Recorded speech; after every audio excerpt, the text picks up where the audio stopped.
It's Wednesday, and you know what that means. The Sick Podcast, Recruits Draftcast, is back yet again this week.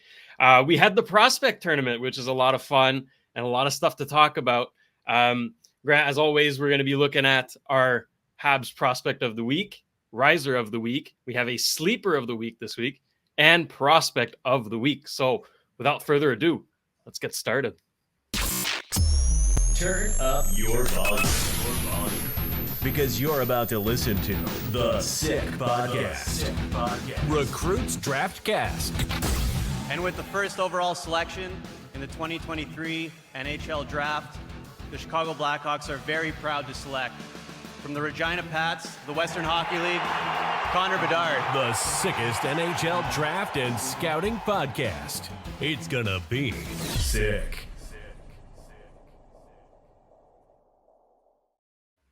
As always, I am your host, producer Shane, joined by the amazing Grant McCagg. Grant, it was a big week this week for hockey, right? Training camps are underway, but most importantly, it was rookie tournaments all over the NHL. Segments of teams were having rookie tournaments, right? And a lot of hype for some of those rookies, namely the kid that we heard in that intro there, Connor Bedard. So let's just start with him. I mean, first game against St. Louis, this guy rips a hat trick and just dominates. I mean, it just looks too easy for him. Yeah, I mean that. I would have been more surprised if he'd have got shut out, to be honest with you. Exactly. Really, yeah. That's what I expected, and really, he lived up to the billing. And I mean, that's all he's done the past 9 months is live up to the billing. So yeah, as expected. I mean, he's going to be dominant against other teams' rookies, and I expect him to score a few in the exhibition season too, and get off to a good start and win the Calder Trophy and all that good stuff. I'm not expecting anything less out of him. He's a phenom. Yeah, he's proving it time and time again. I mean, there's just no doubt about it anymore.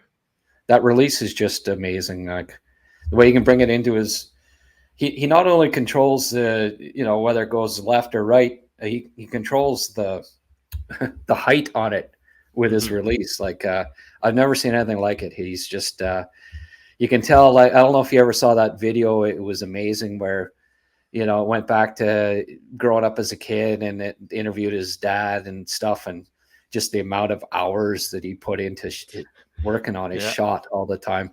Just goes to prove again, you can have loads of natural skill, but to be a superstar, you really have to work at it, and he's no exception. No, I mean that release is insane. Every time I see those clips, I just scratch my head. I'm like, how can you do that? How do you get to that level at such a young age already? Like NHL level shots, sure, but this guy is 18 and he probably has one of the best wrist shots already in the NHL, and he hasn't even played a game yet. Are you kidding me? Well, like when he hurt his hand there, like that going back to that video where his dad talking about, he just shot with one hand and he could lift it over the top of the net, shooting with one hand. You ever tried to shoot with one hand? It's impossible. Yeah. So just how strong are this kid's wrists already? It's just he's a freak.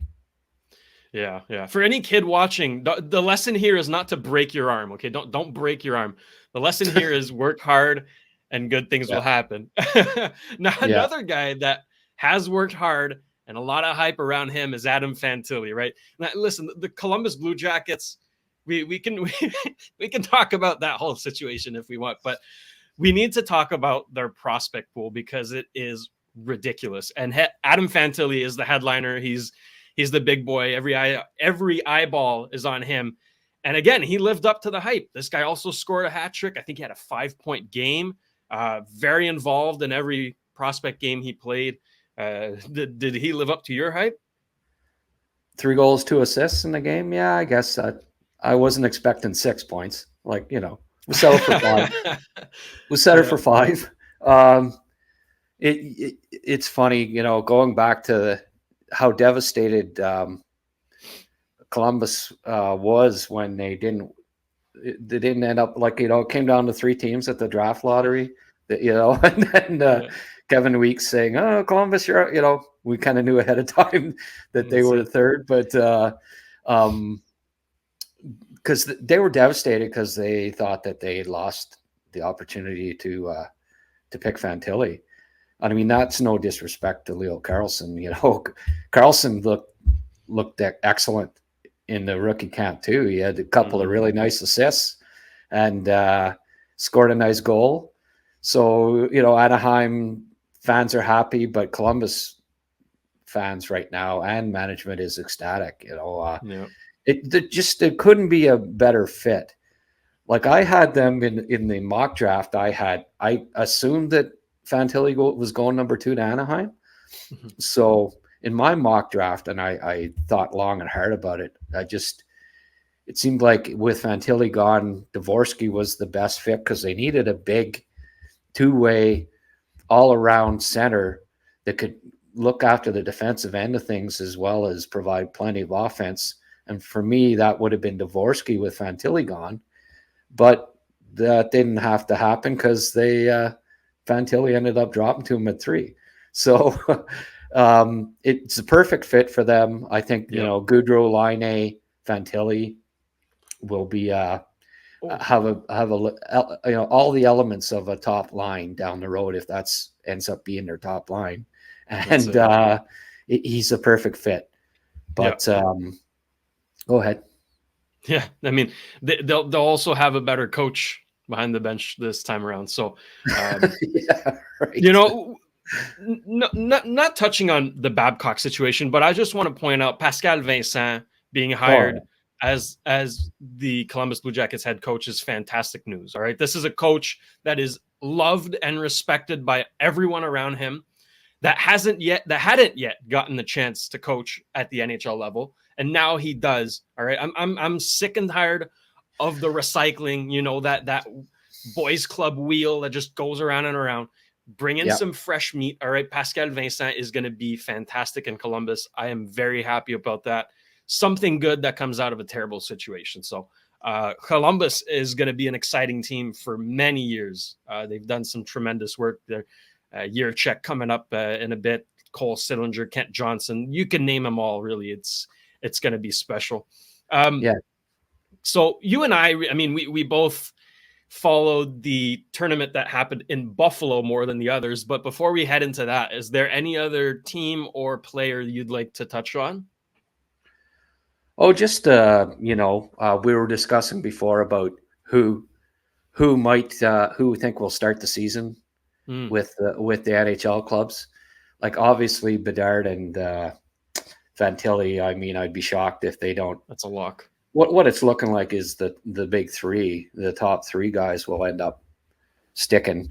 Anaheim, I was speaking with Mason McTavish's father today, and he mentioned that Lindstrom has an torn Achilles, and that's never good. So he's out. Zegras hasn't signed yet. So there's 2 big holes in their top 6 right there. And, if Leo even has a pulse in the exhibition season, I can't see him not sticking with the club. So he's at least going to likely start the season in Anaheim and see how it goes. But he certainly got the skill and size to play this year. Now it'll be interesting to see how he does against NHL caliber players coming up, because I think he still needs to get stronger before he realizes his full potential. But certainly he's got the size and skill to get by at the NHL level right now. So I'm expecting those 3. Obviously Smith's going back. He's going to go to college. Reinbacher, from all accounts, is heading back to Cloton for a year. He needs another year in the Swiss league, and Simashev's already back in Russia. Same with Michkov. So it looks like it'll be the big 3 that'll start the year, and that's not really a surprise. In recent years, it seems like it's the top 2 or 3 guys that usually end up sticking. Yeah, I think we all could have predicted that one. So heading into the tournament in Buffalo, right? 4 teams. It was the Sabres, the Senators, the Bruins, and the Habs.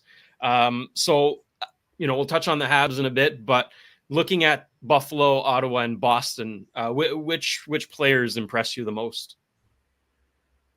Honestly, didn't watch them as closely as I did the Habs, but I did. It was hard not to notice Savoy, Oh boy, the yeah, big boys in Buffalo, Savoy, Rosen, Benson with Kulich. his, always competing. I like this little brouhaha he had with Simino there. Two guys, two little guys that play, think that they're 6'3", and going That's at it. it. It was, I got a kick out of that. But Kulich as well, he demonstrating that great shot he's got. So therefore, first round forward picks all look really good. And Buffalo, Ottawa, Montreal, Buffalo, Detroit. I know it's been saying it for a year or two that they're coming, and it's probably another year away for all of them. But Yeah, wow, there's some nice talent on all 4 of those teams. Ottawa didn't really have their big guns there. That most of them are with the big team. The young talent at this point. But I like that Pfizer kid. Pfizer. It's easy to. I think he scored in every game and played well. Demonstrated a nice shot. He had decent stats last year, so I think he's going to get a good look in main camp and certainly land a spot with Belleville at the very least. He impressed me. Ottawa didn't have a lot of guys that impressed. Greg wasn't playing. Ostapchuk didn't play against Montreal. Their defense was kind of no name. They didn't have Clevin playing. So, but this Pfizer kid, I think you can be excited about him as a nice guy, a nice surprise for them. Boston, Matthew Poitras impressed me. He was, I believe, a second round pick of Boston last year. Really competitive. He's a skilled kid, not the biggest guy, but when he works hard, and he did throughout the tournament, skilled and smart and competitive. So I think they're very happy with his progress so far. And for me, those are the guys that stuck out for the other 3 teams. Yeah. Buffalo, you could go down the list. They were pretty stacked there, and it showed because they basically stopped the Habs. They stopped everybody. But that was impressive. Obviously, you and I mostly followed the Habs, right? We looked at the Habs prospects, and there were a lot to look at. The first game lost against Buffalo, but there was still some good there, and then 2 wins back to back against Boston and Ottawa. So, do you have an MVP, or you decide where we start? Who do you want to talk about first? Well, for me, the one biggest, most pleasant surprise on defense was Tourigny. He came back after a year in Slovakia, and I know he's only 5'8", and the odds that he makes the NHL aren't high, but he's got NHL skill. He can skate he's got NHL skating ability and skill. Now, because of his size, obviously that's going to hold him back. But I can see him. It's going to be hard to cut him from Laval this year.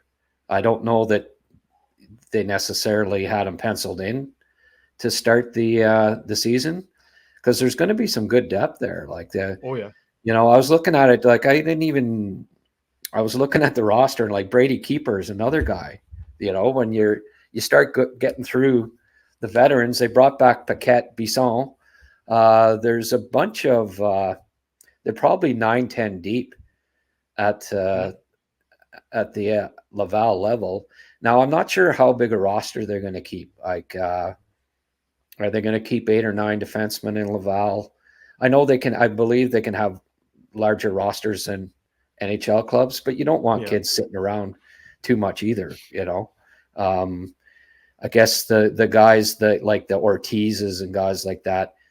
I don't think Ortiz is going to make Laval based on what I saw at the rookie camp. There was like even Lowen played better than him. I thought who was an invite and doesn't have the AHL contract, but I think he'll likely get offered one at camp. But Tourigny for me, he had the 2 points in the Buffalo game, and probably played better defensively than Mailloux, to be honest with you, in that game. I thought Logan struggled, had his struggles in that game, as well as Ortiz. And Tourigny was arguably their best defenseman, along with Reinbacher in that first game. Trudeau was steady. It's hard to believe he's just 20 years of age. It was cool. He's out there directing Reinbacher. Like they ended up, the 18-year-old defenseman. Who do they pair him with? The steady, calm veteran influence. Well, Trudeau, who was the second youngest defenseman that the Habs had at the camp, was the guy that they put. What just goes to show you how mature he already is at 20 years of age. They think the Habs brass thinks that Trudeau will play in the NHL, and so do I. Whether it's with the Canadians or not might be, because there's just so much depth on the left side, because there's Engstrom coming as well, Hudson coming. Like there's only 3 spots, and then they have Gooley, Jack-Eye, you go Matheson. Jeez. So it's just crazy depth on the left side of the Canadians at this point, which is a pleasant problem. But for me, he was the surprise of the defense corps, and up front. And I've got some backing on this. Jack-Eye was the one that kind of surprised a little bit with just how his skill, skating, and smarts were all maybe even a little better than we thought. I'm looking. I think he'll be he'll have a breakout season this year in I guess it's Brantford, Hamilton. It's no more Hamilton, no. I was going to say Hamilton, but it's Brantford now.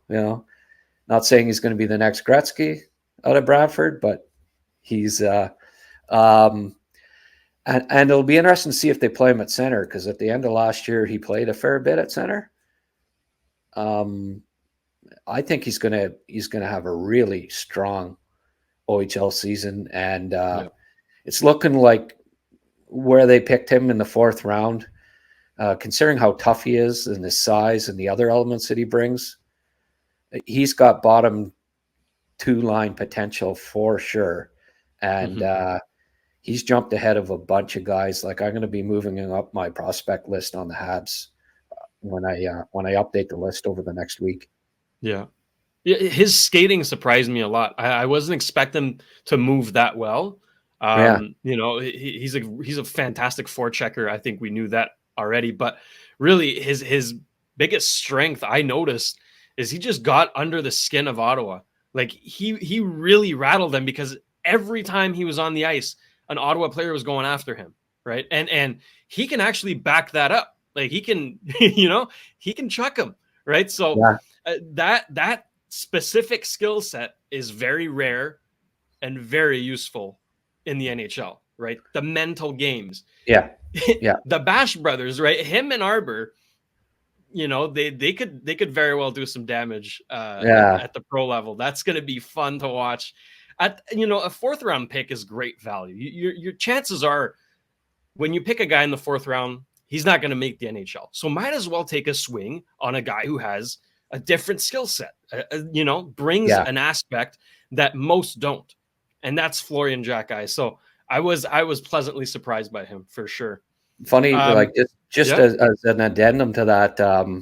Speaking of fourth round picks, I watched Torpedo today, keeping an eye on Salayev, my number one prospect, and Bogdan Konishkov had a goal and 2 assists in a 3-1 win. And you got other defensemen. Yeah, he was a fourth round pick too. So Jeez. the 2 fourth rounders are looking really good for the Canadians. I think they got really great value with those picks. The more and more that time goes on here, because Philip Eriksson's looked really good as well, and Fowler, I'm anxious to see. He's intriguing. The goalie, thinking we might look back in 3 or 4 years and consider this to be the Habs to have had a pretty good draft class in 2023.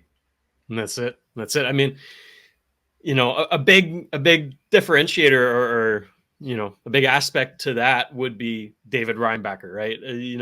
Swinging on him at 5 how is that going to pan out? And you mentioned him a little bit, saying he was steady, and I agree. Nothing flashy. I think it's about what we expected, right? Like, he didn't disappoint, but he didn't blow anybody's minds. Like, what did you think of good old David? Oh, for an 18-year-old defenseman, I haven't seen one that looked that mature and poised at a Habs rookie camp ever. Yeah, he could step into the NHL next year if he gets a little stronger, a little more experience. I don't see him being far away. He's just really no flaws in his game, and that's I don't know that you say a swing, but I think that was a safe swing. I think it was a check bunt if it was a swing. Like he very safe, but also loads of potential. That's it. I know the Habs brass. Bob Rov likes to bring up Roman Josi, as a no one expected him to become a 80-point, 90-point defenseman at the NHL level. And why can't, we be surprised at how much offensive upside Reinbacher has? And Reinbacher, I guess, did you notice that sounds funny? It got on my nerves. Even if it is the right pronunciation, it got pretty annoying. I'm not gonna lie. Well, do we say Johann Sebastian Bach or Bach? So I mean, sure, if we were German, all right, sure, Reinbacher, but but I'm gonna keep calling him the Backer. There you go. That Reinbacher. I'll probably switch back and forth. Bach and forth. Back and forth. Okay. All right. But enough about him. I thought all kidding aside, I thought he did a really good job. Sebastian Goulet, he did a really good job on the. What I like is, especially at these rookie tournaments, when they're not blabbing about other stuff, they're actually saying the guy's name that has the puck, because you're looking at the game sheet for a period and a half trying to figure out which player is which. He was really good. He had it. Yeah. He had it down pat which players were which, and was saying their names. So saved a lot of gazing down at the score sheet to see which number, which guy was. So I thought he actually did a good job of covering the games in general. So shout out to Sebastian. I agree on that. And I mean, even just watching the game, you can tell who the players were. I mean, it was filmed on a toaster. The camera quality was right. awful.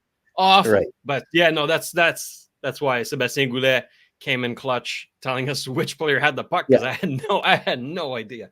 Yeah. Anyways, I mean, kudos to him. He had to study it pretty well, because he knew he made very few mistakes on which guy was which, and that that's better than Bob Cole. Put it that way. As much as I love Bob, he didn't always get the players straight. You know? Yeah. Yeah. So last prospect I want to touch on is obviously Logan Mailloux, right? You had him number 1 in your Habs prospect rankings. First game against Buffalo, underwhelming. I think we can all agree on that. But after that, he played all 3 games, right? Boston, clear improvement. And then Ottawa, again, to me, he was the best player on the ice. What did you think of Logan? Yeah, his confidence just kept growing as the tournament went along. Like they tossed him, they threw him in the fire that first game. Okay, here's Buffalo team with 3 top 15 picks, and Kulich, who should have been a top 15 pick the way he's playing. He never faced a team like that in junior that had 3 top 15 picks. He never played World Juniors or U18s, so he never faced talent like that in his life. And he's, here we go. You gotta, your defense partner is going to be an ECHLer in Ortiz, and you're going to be out against Buffalo's top line. Good luck. And he got caught flat-footed quite a few times in that first game, and you started to wonder again. Geez, I could have swore he was a good skater from what I saw last year in the OHL, but it was more of a question of him just questioning himself and being a little bit doing a little too much thinking and not enough doing. And what I liked was, as you mentioned there, he played all 3 games. They threw him right back in the next afternoon. They played that night. He slept and didn't have much time to stew over all the mistakes he made, or, hopefully didn't go on social media and see the number 1 trending, Logan Mailloux, and it wasn't pretty, right? So just get right back out there. Gave him a better defense partner in Struble in game 2, and didn't have to face nearly as strong a squad in Boston.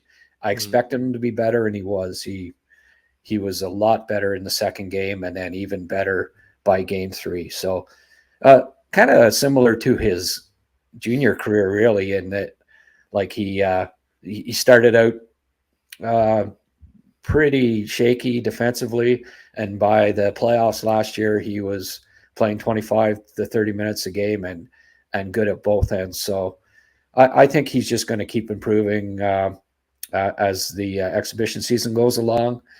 Go down to Laval and have a solid year there, and hopefully, if Montreal misses a playoffs and they trade some guys at the deadline, like Savard perhaps, he might get the call up later, depending on if Barron's where Barron is as well. So it'll be interesting with those 2 guys. I think they're next in line on the right side, and maybe even Lindstrom gets traded at the deadline as well, and those 2 guys come in. We'll see how it goes in Laval, but I don't know. I think it's going to be almost more exciting to watch Laval this year than Montreal some nights. So, which is kind of cool for the Rocket, Yeah, even Les Lions de Trois-Rivières, the ECHL team, is going to be pretty exciting. I mean, chances are they're going to have Riley Kidney and John Parker Jones, and anyways, we could touch on that another time. But jumping into our Habs prospect of the week, you've mentioned him already. He was a 2022 7th round pick, 216th overall, Miguel Tourigny. Let's look at some highlights from the Buffalo game, I believe. His assist and his goal there. Assist on Xavier Simoneau's goal. First one. Just a nice pass. Yeah. Great shot. Oh, he's good on the power play. He can help Laval's power play, Boom. And then he doesn't mind getting up in the play, and he got up there. He's right beside the net. He's typically not where you're supposed to be when you're a defenseman, but he's not afraid to jump up into the play and think offense. But what impressed me more than anything was just how solid he was defensively for a little guy. And I wish you could show more clips, but I think there's some YouTube restrictions and stuffs that kept us from doing that. But he knocked over a few guys. he laid the body, knocked down a few guys, wasn't afraid to mix it up. I mean, wasn't pushing guys out of the front of the net that were 6'5", like, you know, or anything like that. But he competed. He didn't get knocked down. He didn't lose battles by any stretch of the imagination. Decent leverage, decent position. I thought he was capable defensively, like similar to Hudson in the fact that, yeah, they're little guys, but they know how to play defensively, and they compete. And you use your guile and speed and stick properly. A smaller guy can get by, certainly at the AHL level. And I think it's going to be hard. It's going to be hard to cut him from Laval, but if he keeps playing the way he did, because he's a good puck carrying defenseman, can exit the zone with his speed, good vision, good puck skills. There's a lot to like about him at the AHL level, and I think he's probably going to earn a spot there. What was cool too was JF Houle was he threw him out on every penalty kill. Mm-hmm. Did you notice that he was out on the PK all the time? It's like, you don't often see the 5'8" defenseman killing penalties, but he I think he caught JF's attention, and he said, "Okay, let's see what you can do, kid, because you're going to have to be able to defend to play, and let's see how you look on the PK." And I don't know if he was on for a goal against in the tournament. I'm not sure that he was. Recall one. I can't even recall a defensive mistake that he made, like a botched pass, anything like that, turnover. Yeah. Maybe he did. It just doesn't come to mind. But that's just how steady he was, and he produced offense on top of that. So, just phenomenal value for a 7th round pick. Are you kidding me? Yeah, that's has steel written all over it. Okay, riser of the week is Mr. Emil Hemming. He had quite the few games there. 7 goals, 2 assists in 4 games. That's 9 points in 4 games. So he's living up to the hype that was, before the season started, eh? Yeah, I think I'm going to be bringing you onto the scouting staff there, because you identified this guy. I've been liking his game at Helenka, and he is looking like a top 10 guy. Like, I mean, we wanted to see a little more consistency. Well, 7 goals in 4 games at the Finnish junior, which is low scoring typically. Just about all of these are the goals, are his goals. Like he's got a great shot and good puck skills. He's a big guy, protects the puck well, but you can see he's got a wicked snap or wrist shot there. Here he is again. And then boom. Too easy. Almost doesn't do justice because the camera's so far away in Finland, but trust me, these are really nice. These are really nice goals. And he's got an NHL release, NHL size, skates fine for a big guy, but he's like a bigger version of Kulich, I think, almost, which is a pretty good package. So he's, I had him mid-teens, and if he keeps this up, he'll be moving up into the top 10 and be a solid top 10 prospect going down the road. So for me, he's the riser in the first round for sure. This week, very impressed with him. Yeah, it's hard to sleep on a 9 point in 4 game performance. That is, quite good. Sleeper of the week, we have Vitaly Pinchuk. Talk to us about this guy. Yeah, I was listening to the podcasts the broadcasts, and they say Pinchuk. Pinchuk. Now, don't ask me why, but Chuck is Shuk in Belarusian or Russian, I guess. So Mr. Pinchuk is 21 years old. So been passed over in the draft a couple of times, but Europeans are still eligible for the draft. That, like, I mean, you can draft 21-year-olds if they were never drafted and they're playing in Europe. He played in Kingston in his draft year and had about 30 points, I believe it was. So he didn't blow anybody away in his draft year, but he's playing on a line in the KHL with Nick Merkley, who was a first-round pick, and Alexander Volkov, who was a top 50 pick by Tampa. And they always, they've had some pretty good second-round picks in their history, kind of like Kucherov and stuff. So usually, like, these guys are pretty. I think Simon the Snake Boisvert had him like Volkov, like top 20 in his draft year. Loved them. So little shout out for Snake there. But he's playing with those two guys. They're 26 years old. He's 21. He's outplayed them both. He's bigger than both. He's the center on the line. 9 points in 6 games. I think you can tell the first clip. I should have been quiet and pointed it out, but the speed, he's got pretty good speed and back checks. Really hustles on the back check, which, as you're learning here, I really like in a prospect. But he's got a good shot. Loves to stand in front of the net and cause a disturbance. Screen the goalie. He plays regularly on the PK, and he's averaging over 18 minutes a game. That's just a 21-year-old in the KHL. I think, like, he's a kid that's blossoming, a little later than perhaps some guys do. But he, for me, he's a sleeper and someone that we keep an eye on for the rest of the year. If he can put up anywhere close to a point per game or better as a 21-year-old in the KHL, 6'2" center that can skate, can kill penalties, do a little bit of everything. I don't see why he can't be considered at mid rounds to late rounds in the draft as a guy that. What's cool too about a 21-year-old is here he is on the back check.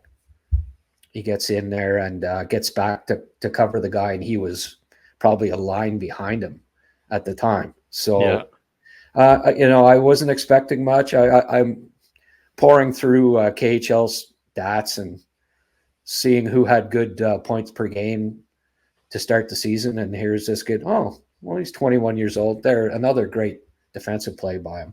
So he's not just putting up points.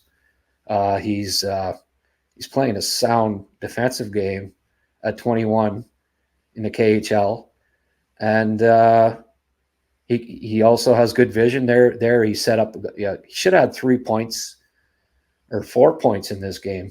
They didn't give him an assist when he screened the goalie on their second goal, but he should have had an assist, and he had a goal and an assist. And there, that pass we just showed you should have been a third or fourth point. So I have to say that I'm quite impressed by this kid, and I think that he's someone that I'm going to keep an eye on for the rest of the year. And if he keeps playing like this, I'm definitely gonna rank him somewhere in there. And what's neat about like I say, a 21-year-old, he's already proven himself at the KHL level. He's not far away, right? So a team that's like I was thinking, like a team like Philadelphia that's going to need help soon. You're in your mid rounds, and you can pick a kid that might even compete for a spot on your team next year or the year after. That can be instead of the typical 3 to 5 year wait on a prospect. That can also be appealing. Like you say, well, this guy looks like, if he's an above average KHL player at 21, maybe he can crack the NHL sooner rather than later. So he's intriguing, and I'll keep an eye on him. The only would like to maybe see him go to the hard areas along the boards and stuff a little more, maybe compete a little harder, but he has no issue going to the front of the net and taking a beating. So it's not like he lacks courage. Mm-hmm. He's got courage to just maybe battle a little more along the wall and stuff like that. But there are a lot of things to like there. So that to me is a nice sleeper. There you go. Vitaly Pinchuk seems to be every coach's dream. Two-way player like that. It's usually pretty good. So prospect of the week, last but not least, Mr. Juho Keinanen. Hopefully I pronounced that correctly. What do you got to say about this kid? Yeah, well, I mean, we saw him at Helenka, and he didn't blow anybody away, but you got to give him props here. He got 8 points in this game, and we're In just, one game. yeah. In one game. Yeah. So I mean, hey, I mean, they're playing against it's Jokerit. I looked that up too. Jokerit, not Jokerit or Jokerit. And they're a powerhouse, and they playing against Roki, and they're not a powerhouse. So they beat them 13-1. But even still, to get 8, to be in on 8 of your team's 13 goals, did it in a variety of ways. Had 3 or 4 goals, depending on which you want to, and 4 or 5 assists. So, I mean, all the props to him for having a game like that.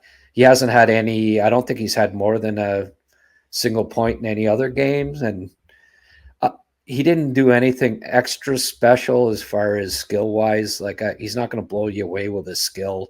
None of the goals were highlight real goals. So I don't know that he's like, I'm not going to bring him up into the top 40 or anything like that. No. based on one great game. But certainly I wasn't keeping an eye on him after Helenka.